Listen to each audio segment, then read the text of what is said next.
پاک خوبصورت نام میں آپ سب کو سلام۔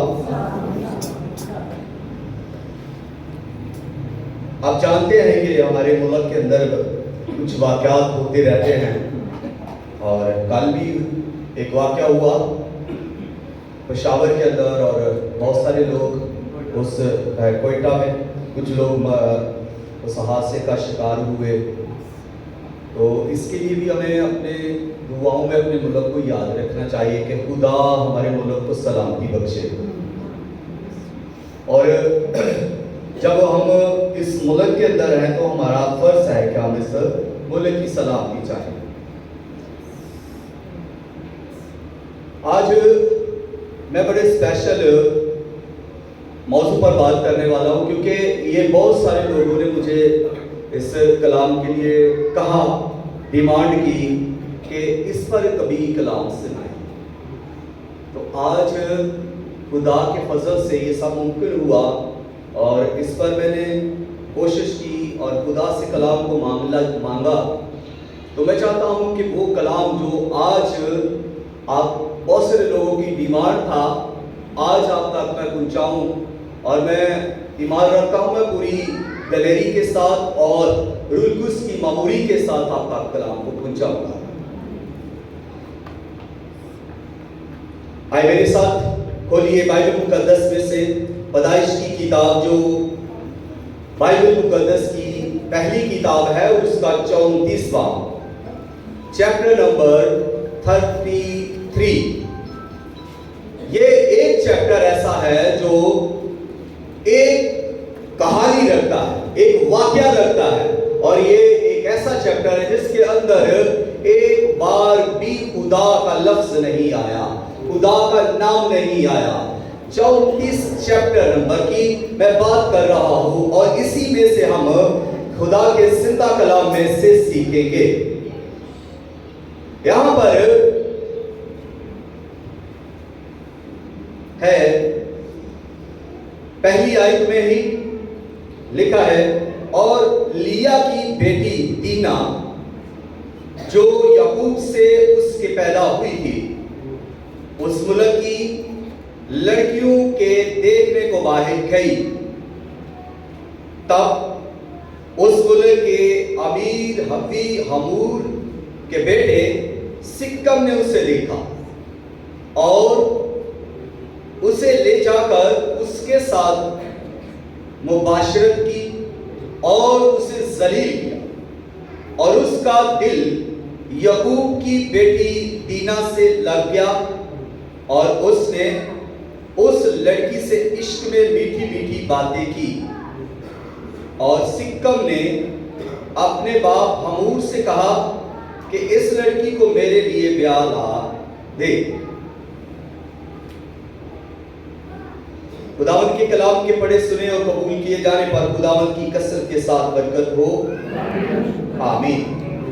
یہ پورا چیپٹر آپ پڑھیں گے تو ساری کہانی اس چیپٹر کے اندر ہے۔ دینا جو یعقوب کی بیٹی ہے، اس کے بارے میں ساری کہانی اسی چیپٹر کے اندر آپ کو ملے گی، اور آپ اسے ضرور گھر جا کے پڑھیں تاکہ آپ کو یہ ساری کہانی ذہن نشین ہو اور آپ زیادہ سیکھ سکے۔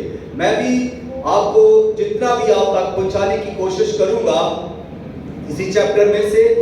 تو جب میں اس پیسج کو آپ کے سامنے رکھتا ہوں تو اس میں سے جو عنوان میں آپ کے سامنے شیئر کرنا چاہتا ہوں، میں مضمون یہ رکھوں گا، مسیحی بیٹی کی شان۔ مسیحی بیٹی کی شان۔ تو جب میں بیٹی کی بات کرتا ہوں تو اس کا مطلب ہرگز یہ نہیں ہے کہ بیٹوں کو الگ کر دیا گیا ہے۔ بیٹے اور بیٹی دونوں ایک ہیں، بیٹے اور بیٹیاں دونوں ایک ہی ہیں۔ تو دونوں کا ہمارے مسیحیت کے اندر پیار ایک ہے، حیثیت ایک ہے، رتبہ ایک ہے، شان ایک ہی ہے۔ اور جب ہم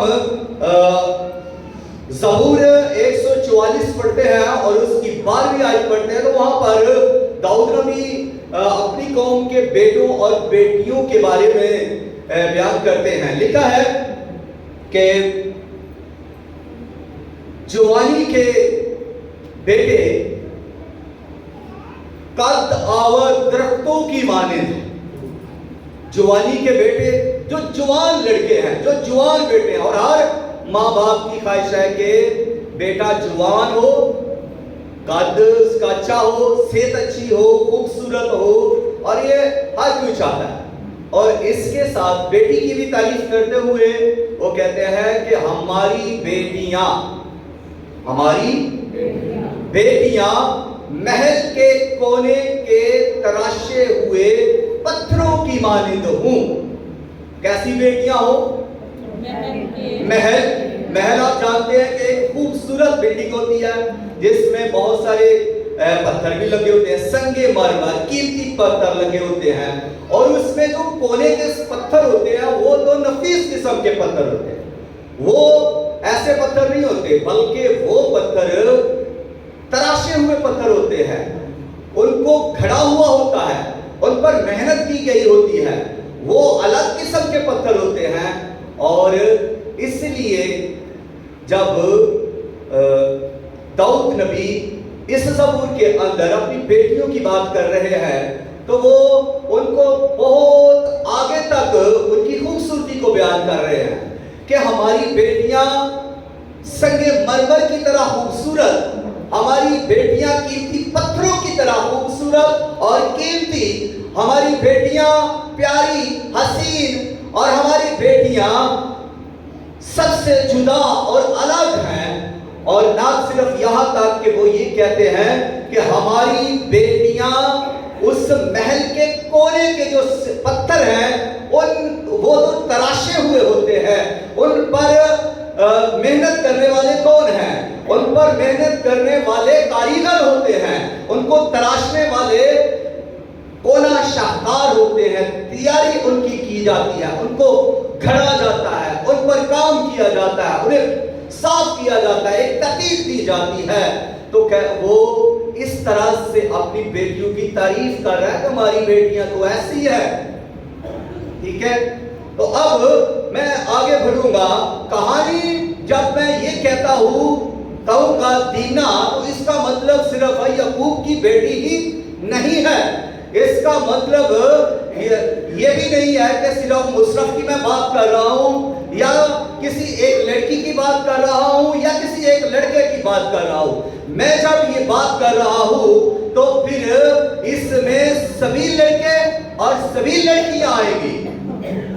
ठीक है, ये मत सोचना कि शायद मुझे ही एक निशाने के तौर पर कहा गया है, और अगर मैं लड़कियों की बात करता हूं तो लड़के ये मत कहें कि हमें तो इन्वॉल्व नहीं किया गया, हमें इसमें शामिल ही नहीं किया गया, बल्कि मैं दोनों से बात करने वाला हूं, लड़कों के साथ भी और लड़कियों के साथ भी। हुआ ये कुछ स्टोरी इस तरह से है कि जब याकूब ने खुदा के हुजूर बरकत पाई, मन्नत मान ली और खुदा ने उसे ब्लेस कर दिया, तो वो जो है सफर कर रहा है, और जब वो सफर कर रहा है तो वो अपने भाई ईसाऊ से मिलता है, और वो उससे डरता भी है, उससे डरता भी है। अब उसके पहली बात उसने उसके साथ सफर करने से इनकार कर दिया। दूसरी बात उसने कहा, चाचा तू मेरे साथ सफर नहीं करना चाहता तो मैं अपने कुछ आदमी तेरे साथ छोड़ देता हूं ताकि वो तेरी हिफाजत करें, तेरे गल्ला की हिफाजत करें, तेरे खानदान की हिफाजत करें, और तू सफर करते आ जा। लेकिन यहाँ पर भी वो आदमी लेने से इनकार कर देता है, और याकूब के ये इनकार क्यों करता है? इसलिए कि उसके अंदर खौफ था और शकूक थे, जिसकी वजह से वो अपने भाई से मदद लेने के लिए इनकार कर देता है। और फिर तीसरी वजह एक और है, और वो ये कि जब खुदा ने याकूब को बरकत दे दी, जब खुदा याकूब के साथ है, जब खुदा याकूब पर मेहरबान है, जब खुदा याकूब से बातें करता है, जब खुदा याकूब को बरकत देता है, बढ़ाता है, और उसके बेटे और बेटियां हैं, जब याकूब ब्लेस हो चुका है और उसको तो जो उसने اس کو کہاں جانا چاہیے تھا؟ اسے بیتیل میں آنا چاہیے تھا، جہاں پر بیتیل خدا کا گھر ہے، جہاں پر اسے عبادت کرنی چاہیے تھی، منت ماننی چاہیے تھی، خدا کے ساتھ رہنا چاہیے تھا، اور بیتیل میں اپنا خاندان رکھنا چاہیے تھا، بیتیل میں خدا کے ساتھ اپنا سارا لگاؤ کرنا چاہیے تھا، اور ایک قوم وہاں پر ڈیولپ کرنی چاہیے تھی بیتیل کے اندر۔ لیکن یعقوب نے ایسا نہ کیا، وہ بیتیل کے اندر نہ گیا، بلکہ وہ وہاں سے سفر کرتا ہوا سکم کے میں آیا، اور سکم وہ جگہ ہے جہاں پر یعقوب نے آ کر ڈیرا لگایا، یعقوب جہاں پر آ کر رہنے لگا، یعقوب اس جگہ پر آ کر اس لیے رہنے لگا کہ سکم کی خوبصورتی اسے بھا گئی، سکم کی بلڈنگیں اسے اچھی لگی، سکم کے پہاڑ اسے اچھے لگے، اور سکم کی خوبصورتی یعنی اس کی گھاس، درخت اور یہ سب چیزیں اسے اچھی لگی، اور اس نے کہا میرے مویشیوں کے لیے یہاں چارہ بہت ہے، اس لیے وہ سکم میں بسنے لگا، اور وہاں پر اس کا خاندان بھی رہنے لگا، اور جب وہ وہاں پر رہ رہے ہیں، بدماش کر رہے ہیں، زندگی بسر کر رہے ہیں، تو ایسا ہوا کہ ایک دن اس کی بیٹی دینا، یعنی یعقوب کے کتنے بیٹے تھے؟ 12 بیٹے، یعقوب کے 12 بیٹے تھے، اور ایک بیٹی تھی جس کو ہم دیوی کہہ سکتے ہیں، ایک بیٹی، 12 بیٹے تھے، اور 12 بیٹے کھیتوں میں کام کر رہے ہیں، اپنے اپنے کاموں میں مصروف ہیں، اور بیٹی جو ہے، اب میں ایک اور بات بتاؤں تو اس بیٹی کی کتنی مائیں تھی؟ جی 4، ہم 4 کہہ سکتے ہیں۔ دینا ہے تو یعقوب اور لیا کی بیٹی، یعنی لیا سے پیدا ہوئی، لیکن اگر ہم دیکھیں تو یعقوب کی 4 بیویاں تھی، یعنی 2 بیویاں 2 لونڈیاں، تو 4 ہوئی، اور ان 4 سے ان کی اولاد ہوئی، تو 4 سے جو بچے پیدا ہوئے وہ 13 مطلب کہ 12 بیٹے اور ایک بیٹی۔ اب ان 4 عورتوں سے پیدا ہوئے، اور باپ ایک اور مائیں کتنی ہو گئی؟ 4۔ اب 4 مائیں ایک بیٹی کے ساتھ ہیں، اور اس خاندان کے اندر ایک بیٹی ہے۔ اب وہ بیٹی جو ہے کیا اس کی رفاقت اپنی ماں لیا کے ساتھ، کیا اس کی رفاقت اپنی خالہ راحیل کے ساتھ، یا اس کی 2 اور مائیں تھی جو لونڈیاں بھی تھی جو ان کے ساتھ رہتی تھی، ان کے ساتھ بھی رفاقت ہوگی؟ لیکن اس بیٹی دینا نے ان کے ساتھ رفاقت رکھنے کی بجائے اس نے رفاقت رکھی اس ملک کی بیٹیوں کے ساتھ، سکم میں رہنے والی مقامی لڑکیوں کے ساتھ اس نے میل جول بڑھایا، اس نے تعلقات بڑھائے، ان میں مکس اپ ہو گئی، ان کے کلچر میں کھو گئی، ان کے گھروں میں آنا جانا ہوا، ان کی محفلوں میں آنا جانا ہوا، اور ان کے وہ مندروں میں آنا جانا بھی ہوا، اور اس طرح دینا اپنے مذہب سے دور ہوتی گئی، اپنے خاندان سے دور ہوتی گئی، اپنی ماں سے دور ہوتی گئی، اپنے باپ سے دور ہوتی گئی، اور اپنے کلچر سے الگ ہو کر ان کے کلچر میں پھنستی گئی۔ اور دینا کے ساتھ یہ رفاقت جو تھی یہ سکم کی لڑکیوں کی تھی، اس نے اپنی جو یہودی عورتیں تھیں، یہودی لڑکیوں کے ساتھ اس نے رفاقت نہ رکھی، بلکہ سکم کی لڑکیوں اور سکم کی عورتوں کے ساتھ اپنی رفاقت رکھی، ان کے ساتھ اس کا اٹھنا بیٹھنا اور گپ شپ لگانا تھا۔ تب ایسا ہوا کہ ایک دن اس ملک کا یعنی سکم کا بادشاہ جو تھا، اس کا بیٹا سکم تھا، حمور بادشاہ تھا، اور سکم اس کا بیٹا یعنی اس سرزمین کا شہزادہ سکم تھا۔ اس نے دینا کو دیکھا، اور دینا کو جب اس نے دیکھا اس پر نگاہ کی، اس پر وہ انوالو ہوا، اس کی طرف وہ متوجہ ہو گیا، اور دینا کو पसंद करने लगा और उसने उसको लिया और उसके बदन की बेहुरमती की और उसके साथ उसने जो मुबाशरत की और उसे जलील कर दिया। उस शहजादे ने ये हरकत की जो एक घटिया हरकत है, जो एक गैर प्यारी हरकत है। उसने अपनी प्यास बजाई, उसने अपनी अपनी हवस का शिकार बनाया और वो बेटी जो दीना थी, वो किसकी बेटी थी? वो नबी की बेटी थी, वो याकूब की बेटी थी, वो इसराइल की बेटी थी, वो खुदा की बेटी थी, खुदा की कौम की बेटी थी। और इसराइल के खुदा ने अपनी कौम को पाक किया, अपनी कौम को फजाइल दी, अपनी कौम को बरकत दी। और ये बेटी पाक बेटी थी, ये दीना खुदा की बेटी, खुदा की कौम की बेटी, खुदा के नबी की बेटी, पाक बेटी थी। और यहाँ पर इसकी जो है तस्लील की गई और इसके साथ बहुत ये घटिया काम हुआ। किस वजह से? इस वजह से कि इसने अपनों की बजाय गैरों से रफाकत रखी। अपनों से रफाकत नहीं रखी बल्कि गैरों के साथ रफाकत रखी। तो इसके साथ ये सब हुआ, संगीन गुनाह हुआ, एक बड़ा गुनाह हुआ जो इसराइल में हुआ, होना नहीं चाहिए था लेकिन हुआ।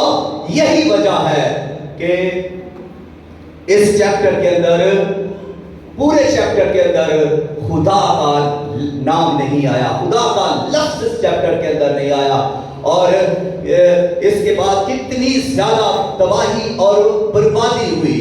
अब इसके बाद जब उस लड़के ने शादी के लिए ऑफर भेजी, अपने बाप को भेजा याकूब के पास, तो जब याकूब के बेटों को पता चला तो वो इसको एक्सेप्ट नहीं करना चाहते थे। अब एक और चाल उन्होंने चली, उन्होंने कहा कि तुम हमारे मुल्क में तो रहते हो, अब तुम ये बेटी का रिश्ता हमें दे दो ताकि हमारे तल्लक तुम्हारे साथ ज्यादा हो जाए, हम आपस में रिश्ते किया करेंगे। तुम अपनी बेटियां हमें देना, हमारी बेटियां तुम ले लेना, और हमारे बिजनेस रिलेशन बढ़ जाएंगे, समाजी रिलेशन बढ़ जाएंगे, और तुम जहां मर्जी चाहो रहो। और यहां तक कि इसके लिए उन्होंने जहेज तक, हक महर तक भी पेशकश कर दी। ये सब कुछ लालच की बिना था और ये एक शैतानी खेल चाल थी, जैसे बेदीन कौम को नापाक करने का एक खेल था या चाल थी, शैतानी चाल थी। तो ऐसा याकूब के बेटे करना नहीं चाहते थे। याकूब के बेटे इस बात पर एग्री नहीं थे और उन्होंने फिर एक चाल चली, और वो चाल ये चली, उनके बेटों ने कहा कि ठीक है, अगर तुम रिश्ता लेना चाहते हो, तुम नामकबूल हो, अगर तुम खतना करवाओ तो हम तुम्हारे साथ ऐसा कर सकते हैं, हम तुम्हें अपनी बेटियां दे सकते हैं और तुम्हारी बेटियां ले सकते हैं। और उस कौम ने, सिक्कम के बाप ने, सिक्कम के शहर के सभी लोगों ने उस दिन खतना करवाया। और जब वो उस खतना के दर्द में थे तो तीसरे दिन याकूब के बेटों में से दो आए, एक का नाम शमाउन, दूसरे का नाम लावी था। दोनों ने अपनी अपनी तलवारें ली और वो उनके मुल्क में गए, उनके इलाका में गए, और उन्होंने गेट से लेकर महल तक हर मर्द को कत्ल कर दिया, हर एक को अपनी तलवार से चीर डाला, क्योंकि वो सब मर्द दर्द में थे। और वहां से वो अपनी बहन दीना को भी वहां से छुड़ा कर ले आए अपने घर में। और फिर ऐसा हुआ, दूसरे भी जो उसके भाई थे वो भी खेतों से आए और आकर उन्होंने भी उन पर अटैक किया और उनका माल लूट लिया, उनकी बकरियां, उनकी गाय, उनके गधे, उनके घोड़े, उनका जो कुछ भी था,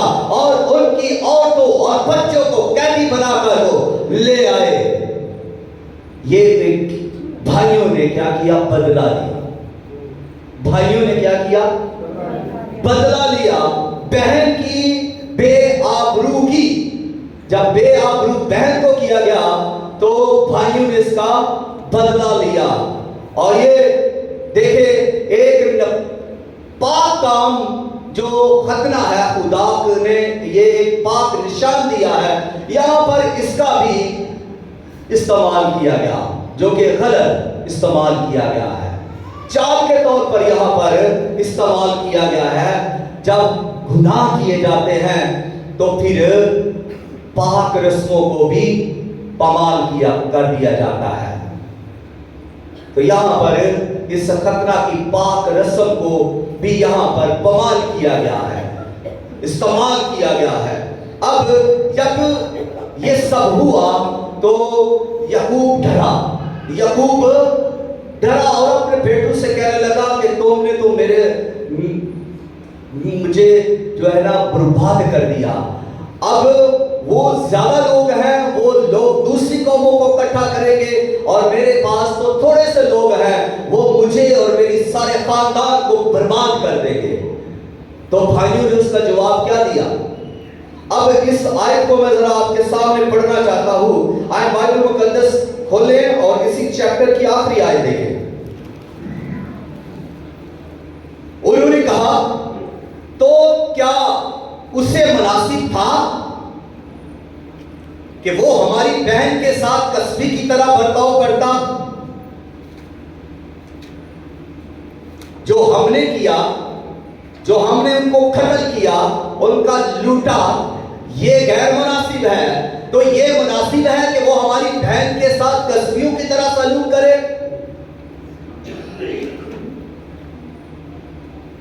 ये भाइयों ने जवाब अपने बाप को दिया। आज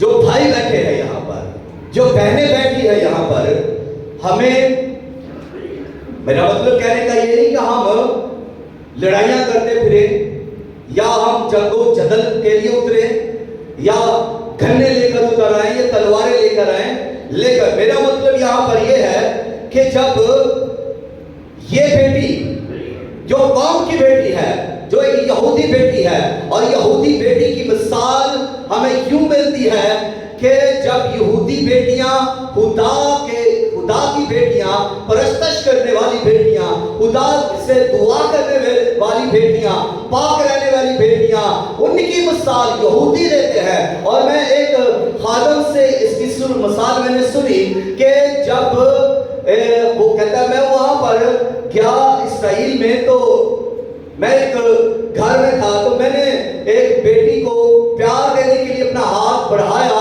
तो वो बेटी के सर को जब मैंने छुआ तो वो बेटी मुझसे खफा हो गई, नाराज हुई और उसने मेरे साथ गुस्से में बोलना शुरू कर दिया कि तूने मुझे क्यों छुआ है? मैं खुदा की बेटी हूँ और पाक बेटी हूँ, तेरी जुर्रत कैसे हुई कि तू मुझे छुए? तो उन बेटियों के अंदर इतना अपने आप को समझने का जज्बा है कि हम खुदा की बेटियां हैं और पाक बेटियां हैं, पाक बेटियां हैं।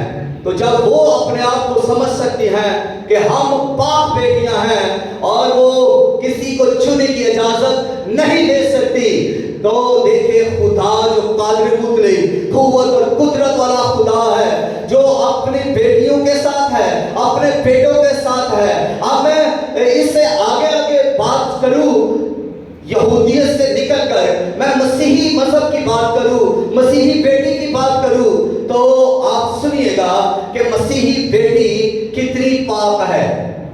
वो यहूदी बेटी जो पाक है, वो ये कह रही है कि तुझे मुझे छूने की जुर्रत कैसे हुई? मैं खुदा की बेटी और पाक बेटी हूं। तो आज मैं आपको बताऊं कि दुनिया के दीगर मज़ाहब की सभी बेटियां अपनी जगह पर, यहूदी लोग जिनकी हम मिसालें देते हैं उनकी बेटियां भी पाक हैं कलाम के मुताबिक।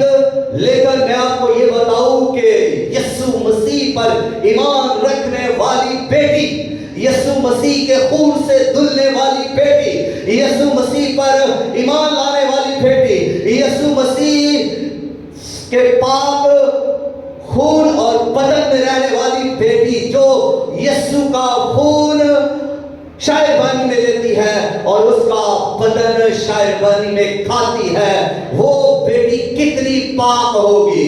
वो उस यहूदी बेटी से भी ज्यादा पाक है।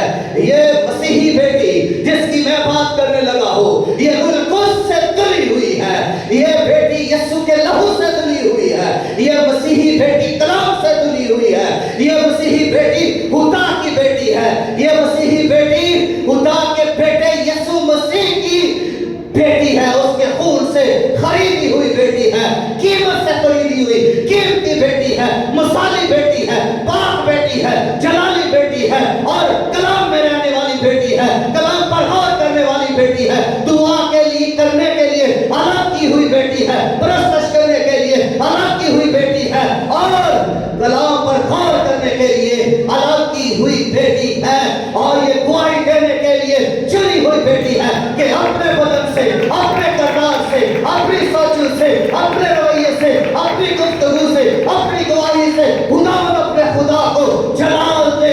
Hallelujah, hallelujah. ये मसीही बेटी सबसे अलग है, जुदा है, पाक है, हसीन है, खूबसूरत है और मसाली है, लसानी है।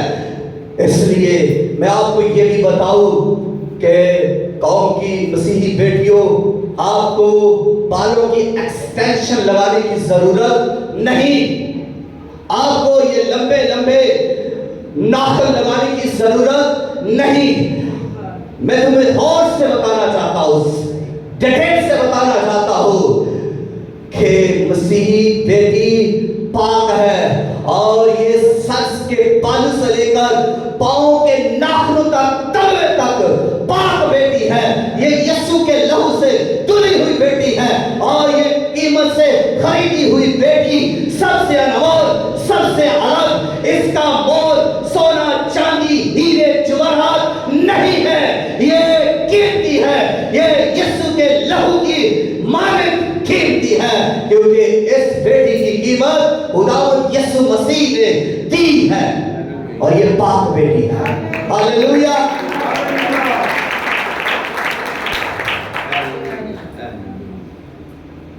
आपके बाल भी पाक है, आपके नाखून भी पाक है, आपके हाथों के नाखून तो क्या, आपके पांव के नाखून भी पाक हैं। आप पाक किए हुए हो, आपको करीमों की जरूरत नहीं, आप पाक हो। मानो, ईमान लाओ कि आप पाक हो। अरे आप खुदा से हो और खुदा पाक है, खुदा का फजल आप पर है, खुदा की कुदरत आप पर है, खुदा का जलाल आप पर है और खुदा का रूह आप में रहता है, इसलिए कि आप खुदा का मक़दस हो, पाक हो, आप चुने हुए हो और खुदा की खूबियां जाहिर करने के लिए चुने हुए हो। तो आप कितने पाक हो? हाथ उठाइए और कहिए कि मैं पाक हूं। लड़के भी कहें कि मैं पाक हूं, लड़कियां भी कहें कि मैं पाक हूं। झिझक क्यों आ रही है? पाक है आप, ईमान रखें। जैसे खुदा का कलाम पाक है, आप भी पाक है, क्योंकि इसी कलाम ने आपको पाक किया है। और जब जब आप इस कलाम पर निगाह करते हैं, आपकी निगाहें पाक होती है। जब जब आप इस कलाम को सुनते हैं, आपके कान पाक होते हैं। जब जब आप इस कलाम पर गौर करते हैं, आपकी सोच पाक होती है। और जब जब आप इस कलाम पर अमल करते हैं, आपका किरदार पाक होता है, आपका बदन पाक होता है, आप धुलते जाते हैं। तो फिर आप कितने पाक हुए? खुदा के कलाम की तरह आप पाक हैं और खुदा के रूह की तरह भी आप पाक हैं, क्योंकि खुदा के रूह ने आपको पाक किया है। आप बरा के लहू की तरह पाक हैं, क्योंकि उसके लहू ने आपको पाक किया है। आप मामूली नहीं हैं, आप अपनी सोच को बढ़ाएं, आप अलग हैं, आप अछूते हैं, अनोखे हैं, आप इस दुनिया में कीमती हैं। اپنی حیثیت کو جانیں کہ ہم کیا ہیں اور ہمارا یہاں اس دنیا میں مقصد کیا ہے، اس چیز کو بھی دیکھیں اور جانیں۔ لیکن جہاں پر یہ سب ہے تو ایک اور بات، اچھا بھائی اور بہن جو ہے یہ کوئی جدا جدا ہے بدن ہے؟ بھائیوں کے جسم الگ ہیں، بھائیوں کے اور بہنوں کے؟ کیا یہ بھائی بہن الگ ہیں؟ کیا یہ ایک ماں سے جنم نہیں لیتے؟ کیا ان کا خون ایک نہیں؟ تو پھر ہمارے ملک کے اندر جو دیکھا جا رہا ہے آج کی نوجوان نسل کے اندر، وہ کیا ہے؟ یہاں پر دینا کے بھائیوں نے اپنی بہن کی بے آبرو کا بدلہ لیا، تو آج نوجوان تو اپنی ہی بہنوں کو کی عزتوں کو تار تار کرنے کے پیچھے پڑے ہوئے ہیں۔ آج کے بھائی، آج کے مسیحی بیٹے اپنی ہی بہنوں کے جو مسیح میں ہیں وہ بہن اور بھائی ہیں، اور تمام جوان نوجوان اور نوجوان بیٹیاں سب بہن بھائی ہیں۔ یہ ایک بدن ہے، دو نہیں، ایک بدن ہے، یہ ایک بدن ہے۔ اگر بھائی اپنی بہن کی عزت کو تار تار کرتا ہے تو وہ قتل کے لائق ہے، وہ جرم کرتا ہے، وہ گناہ کرتا ہے، اس پر خدا راضی نہیں، اس پر سزا ہے، اور وہ اس کے ساتھ وہی سلوک کیا ہوگا جو سکم کے ساتھ ہوا اور اس کے گھرانے کے ساتھ ہوا اور اس کی قوم کے ساتھ ہوا۔ اپنی بہنوں کو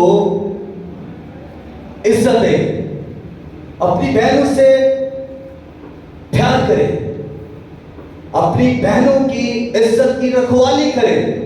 اب ہمارے کرسچن لوگ لڑکوں کے اندر کچھ ایسی غلط قسم کی سوچیں پیدا ہو گئی ہیں، وہ مسلم دوستوں کو لاتے ہیں اپنے گھروں میں، مسلم دوستوں کے ساتھ ان کے ریلیشن بڑھا دیتے ہیں اور اپنی ہی بہنوں کے ساتھ دھوکا کرتے ہیں، اپنی ہی بیٹیوں کے ساتھ دھوکا کرتے ہیں۔ گندی چالیں ہیں، گندی سوچیں ہیں، رویے ٹھیک نہیں ہے، اور یہ بائبل کے خدا کے خلاف سوچ ہے۔ بائبل کا خدا ایسے لوگوں کو کبھی برکت نہیں دے سکتا۔ آپ ان کی زندگی پر غور کریں تو وہ دکھوں سے بھری ہوئی زندگی ہے، وہ اڑ رہے ہیں، وہ ناکامیاب لوگ ہیں، کبھی کامیاب نہیں ہوتے، کیونکہ وہ خدا کے بدن کو کیا کر رہے ہیں؟ خراب کر رہے ہیں، اس کی تذلیل کر رہے ہیں۔ اور خدا یسوع مسیح کے کلام مقدس کے اندر لکھا ہے کہ تم نہیں جانتے کہ تمہارا بدن میرا مقدس ہے، جو کوئی اسے برباد کرنے کی کوشش کرے گا میں اسے بولے میں اسے برباد کر دوں گا۔ اب خدا کہتا ہے کہ میں اسے برباد کر دوں گا جو اس بدن کو برباد کرے گا۔ تو میرے عزیز بہن بھائیوں بچوں، ہم کیسی سوچ رکھتے ہیں؟ یہ جو مسیح کا بدن ہے اس کو خراب کرنے کی کوشش کرتے ہیں، یہ جو مسیح کا بدن ہے اس کو ذلیل کرنے کی کوشش کرتے ہیں، یہ جو مسیح کا بدن ہے اس کو ناپاک کرنے کی کوشش کرتے ہیں اور خراب کرنے کی کوشش کرتے ہیں، تباہ کرنے کی کوشش کرتے ہیں۔ تو کیسے مسیح راضی ہوگا؟ کیسے مسیح خوش ہوگا؟ کیسے مسیح آپ کو برکت دے گا؟ کیسے؟ یہ کیا کیسے ہو سکتا ہے؟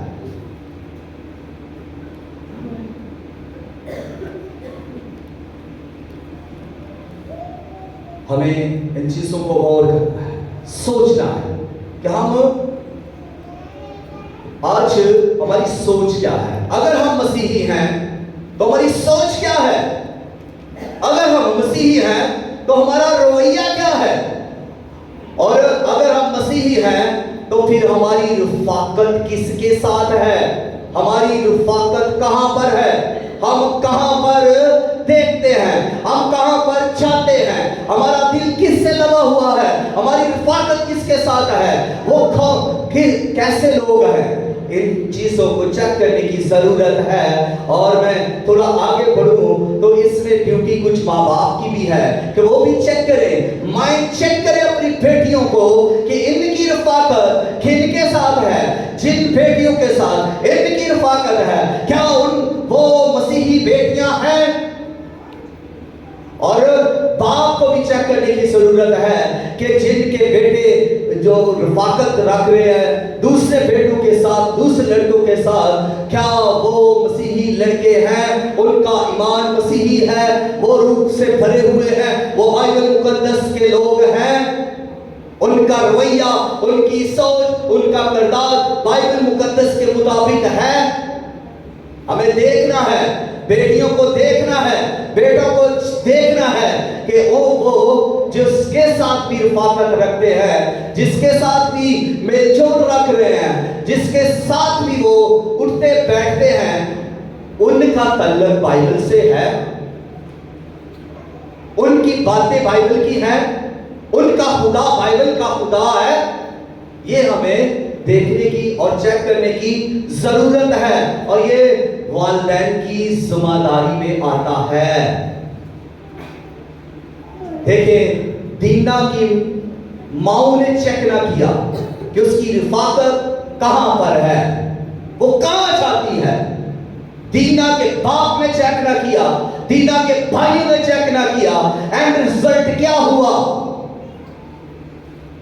رزلٹ آپ کے سامنے اس کہانی میں موجود ہے۔ کیا ہوا؟ تباہی، بربادی۔ تو آپ اس طور کے لوگ ہیں اور مسیحی لوگ ہیں، اگر آج ہماری رفاقت بت پرستوں سے ہوگی، جادوگروں سے ہوگی، غیر اقوام سے ہوگی، بائبل کے لوگوں سے نہیں ہوگی، تو پھر اس کا اینڈ رزلٹ بھی یہ ہوگا، تباہی، بربادی، رونا دھونا، کڑنا، ذلت، رسوائی، ضلالت، کھجل، خرابی۔ یہ اس کا اینڈ رزلٹ ہے۔ تو اس کو، اس سے بچنے کے لیے پیرنٹس کو ہوش میں آنے کی ضرورت ہے، پیرنٹس کو تھوڑا غور کرنے کی ضرورت ہے، بھائیوں کو غور کرنے کی ضرورت ہے، بہنوں کو غور کرنے کی ضرورت ہے۔ بہنیں چیک کریں اپنے بھائیوں کو کہ ان کی رفاقت کہاں پر ہے، اور بھائی چیک کریں اپنی بہنوں کو کہ ان کی رفاقت کہاں پر ہے۔ مائیں چیک کریں اپنی بیٹیوں کو کہ ان کی رفاقت کہاں پر ہے، اور باپ چیک کریں اپنے بیٹوں کو کہ ان کی رفاقت کہاں پر ہے۔ اگر رفاقت ٹھیک ہوگی تو رزلٹ بھی ٹھیک آئے گا۔ کتنی ذمہ داری ہے جی والدین کی؟ بہت زیادہ ذمہ داری۔ پروٹیکشن دینا والدین کی ذمہ داری ہے۔ صرف کپڑا، روٹی، خرچہ وغیرہ دینا ہی والدین کی ذمہ داری نہیں، بلکہ اس سے آگے بھی تعلیم دلوانا، کردار سازی کرنا، گفتگو بائبل کی دینا، ان کو تعلیم دینا، باتیں سکھانا، خدا کے بارے میں بتانا، اور ان کے ساتھ مسیحی رفاقت، میل جول، یہ سب رکھنا بھی والدین کا کام ہے۔ اور اس کے بعد ایک اور طبقہ بھی ہے جو ہمارے اپنے نوجوانوں کو سپائل کر رہا ہے، پروٹیکشن دینے کی بجائے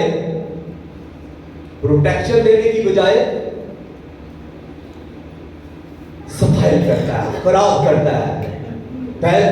پہلا والدین ہے، والدین اپنے بچوں کو پروٹیکشن دے، لیکن اس کے بعد دیکھیں ہمارے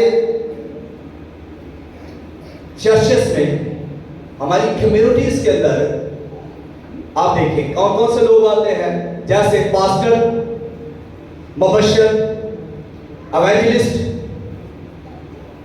ورشپر، سیکورٹی گارڈز، یہ سارے کیا کر رہے ہیں؟ یہ سب लोग जो है कर तो ये रहे हैं कि खुदा का काम कर रहे हैं, अपनी कौम की डेवलपमेंट कर रहे हैं, अपनी कौम की बेहतरी के लिए कर रहे हैं और अपनी कौम को बढ़ाने के लिए कर रहे हैं, तो इनके अगर डीप कैरेक्टर के अंदर जाएं तो जो सिक्योरिटी गार्ड्स हैं, कभी आपने इनके बारे में गौर किया है? आए तो सिक्योरिटी करने के लिए है, लेकिन मोबाइल हाथ में है। आए अपनी बेटियों की रखवाली करने के लिए हैं, लेकिन नंबर मांग रहे हैं। आए अपने बच्चों की हिफाजत करने के लिए हैं, लेकिन ये खुद सिक्योरिटी गार्ड नहीं है, ये भेड़िए हैं। करते ये खिदमत सिक्योरिटी की है, लेकिन इनके रवैये, इनकी सोचे, इनके किरदार अपने देखिए, वर्शिपर्स को देखे, गाने वालों को देखे, बजाने वालों को देखे, इवेंजलिस्ट को देखे, पास्टर को देखे, गौर करें कहीं ये भेड़ों के रूप में भेड़िया तो नहीं फिर रहा, तो उनके फल से उन्हें पहचान लोगे। क्या ये भेड़िया जो आपके घर में इवेंजलिस्ट बनकर आया है, पास्टर बनकर आया है, वर्शिपर बनकर आया है, कहीं ये आपकी अपनी बेटी को परगंदा तो नहीं कर रहा, आपके बेटे को परगंदा तो नहीं कर रहा? ये भेड़िए हैं, इन पर भी गौर करें, इनको भी चेक करें, इन पर भी ध्यान करें। ये मजहब को खोखला कर रहे हैं, ये मजहब की तबाही कर रहे हैं, ये डोंग रचाए। कई लोग इनमें से ऐसे भी हैं जो डोंग रचाए बैठे हैं, इन पर भी निगाह करें। सारे एक जैसे नहीं होते, गौर करने की जरूरत है, उनमें से अलग करने की जरूरत है। यीशु मसीह की तालीम आला तालीम है, यीशु मसीह ने हर एक बात आपके सामने रखी हुई है, तो उनके फल से उन्हें पहचान लोगे। ये भेड़िए हैं, ये फाड़ने वाले भेड़िए हैं, आप उनको पहचाने जो नुकसान दे रहे हैं कौम को, उनको पहचाने। जो कौम की तबाही और बर्बादी कर रहे हैं उनको पहचाने, चाहे वो पास्टर ही क्यों ना हो, चाहे वो इवेंजलिस्ट ही क्यों ना हो, चाहे वो वर्शिपर ही क्यों ना हो, चाहे वो सिक्योरिटी गार्ड ही क्यों ना हो, आप पहचाने उसे और अलग करें उसे। अपनी बेटियों को और अपने बेटों को बचाए, ये सरमाया है, ये कीमती है, इनकी शान है, ये अजब है, ये सबसे जुदा है, इनकी कदर है, इन पर खुदा का मसा है, इन पर खुदा की कुदरत है।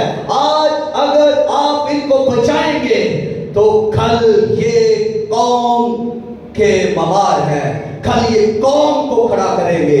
और अगर आज खुद ही ये पस्ता हाल है, अगर बेटियां ही पस्ता हाल है, खस्ता हाल है, खौफजदा है, हरासा है, शको शकूक के अंदर पड़ी हुई है और इनकी सबतें ठीक नहीं है, इनकी महफिलें ठीक नहीं है, तो फिर इनसे क्या तो आप करेंगे? अगर आप बेटों को देखें, इनके रवैये, कैरेक्टर, किरदार, इनकी महफिलें ठीक नहीं, सबतें ठीक नहीं, तो इनसे फिर क्या तो करेंगे? हमारी कौम कहां पर जाएगी? ये कोई मामूली कौम नहीं, मैं ठीक कहने लगा हूं,